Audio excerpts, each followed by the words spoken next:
Sebuah rekaman ramai beredar di media sosial Telegram pada Rabu 17 Mei 2023. Dalam rekaman tersebut memperlihatkan penembak jitu angkatan bersenjata Rusia yang sepanjang waktu berlatih dari 152 senjata self-propelled 2S-19 di posisi nasionalis angkatan bersenjata Ukraina.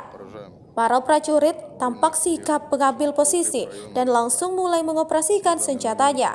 Hal ini dilakukan sebagai ajang latihan juga evaluasi untuk bisa memantapkan diri lagi di medan pertempuran.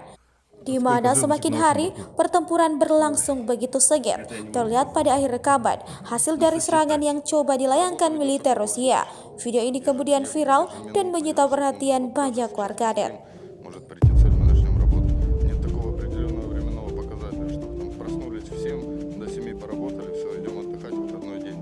Такого у нас нет, конечно.